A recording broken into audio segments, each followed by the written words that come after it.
yang nilainya 800 miliar. Kami harap KPK juga harus melakukan pengusutan. Di mana gelandangan-gelandangan politik itu ada di dalam BUMN. Dan ini menjadi concern kita bersama, sehingga profesionalisme BUMN harus dikembalikan. Bahkan gaji pun juga mungkin sudah sebagian ditahan. Jadi ini kita harus pahami bersama, situasi Garuda sebenarnya secara teknikal sebenarnya sudah mengalami bangkrut. Kami meminta KPK untuk melakukan pengusutan ya terhadap indikasi-indikasi yang ada. Berikutnya, selain indikasi dalam pengadaan pesawat, sebagaimana juga disampaikan oleh Komisaris Garuda bahwa ada penunjukan konsultan secara langsung yang nilainya 800 miliar. Kami harap KPK juga harus melakukan pengusutan. Kondisi seperti ini, kalau istilah perbankan sebenarnya sudah technically bankrupt Pak, sebenarnya technically, tapi legally belum. Nah ini yang sekarang kita sedang berusaha bagaimana kita bisa keluar dari situasi yang sebenarnya secara technically bankrupt karena practically semua kewajiban Garuda sekarang sudah tidak dibayar. Bahkan gaji pun juga mungkin sudah sebagian ditahan. Jadi ini kita harus pahami bersama, situasi Garuda sebenarnya secara technical sebenarnya sudah mengalami bankrupt karena practically semua kewajiban jangka panjangnya sudah tidak ada yang dibayarkan, termasuk global sukuk, termasuk himar dan sebagainya. Terkait dengan dukungan dari Serikat Karyawan PT Garuda Indonesia terhadap kerja-kerja KPK, tentu kami berterima kasih dan mengapresiasi karena kami menyadari bahwa pemberantasan korupsi yang sedang dilakukan oleh KPK, peran serta dan dukungan masyarakat menjadi sangat penting.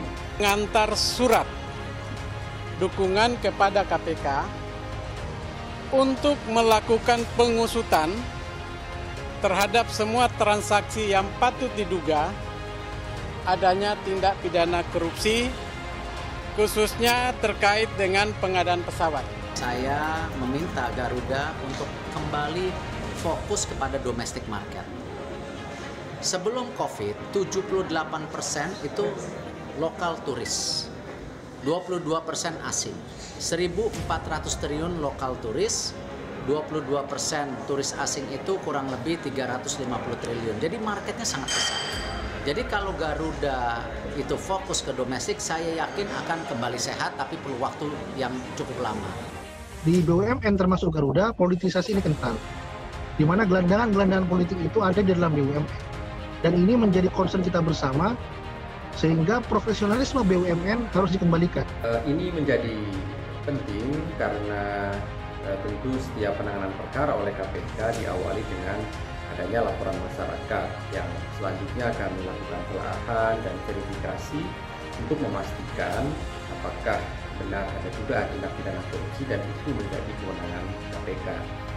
Sebenarnya dari kami sudah beberapa kali melaporkan, namun sampai detik ini belum ada tindak lanjuti. Maka dari itu saya kira di media sudah tersebar pernyataan dari Komisaris Garuda Indonesia. Dia menyatakan bahwa pengadaan pesawat itu ada indikasi markup. Menunjukkan kembali ketidakberpihakan dan ketidakmampuan dari Presiden Jokowi untuk menunaikan janji pemberantasan korupsinya.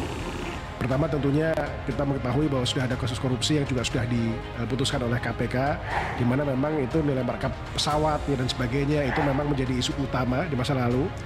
Dan ini juga menyebabkan kontrak-kontrak dengan lessor Garuda ini cukup tinggi dibandingkan dengan airline-airline lain. Bahkan ada data dari Bloomberg menyampaikan bahwa kalau kita bandingkan antara aircraft rental cost Garuda dibandingkan dengan revenue-nya, Garuda termasuk yang terbesar.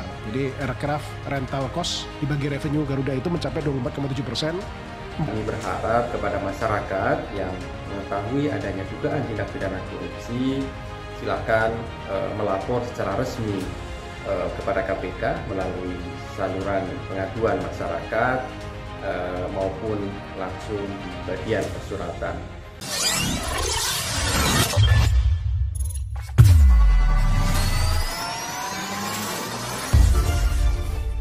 Perusahaan terbesar BUMN Garuda Indonesia terancam bangkrut dan dijual. Karena banyak mafia-mafia politik yang bermain di perusahaan maskapai penerbangan terbesar di Indonesia ini. Akankah Garuda Indonesia terbang terakhir di bumi pertiwi ini? Wakil Menteri Badan Usaha Milik Negara BUMN Kartika Wirjoatmojo mengatakan, secara teknis PT Garuda Indonesia sudah dalam kondisi bangkrut, namun belum secara legal. Oleh sebab itu, pemerintah saat ini tengah berupaya untuk mencari jalan keluar agar keuangan maskapai pelat merah tersebut bisa sehat kembali.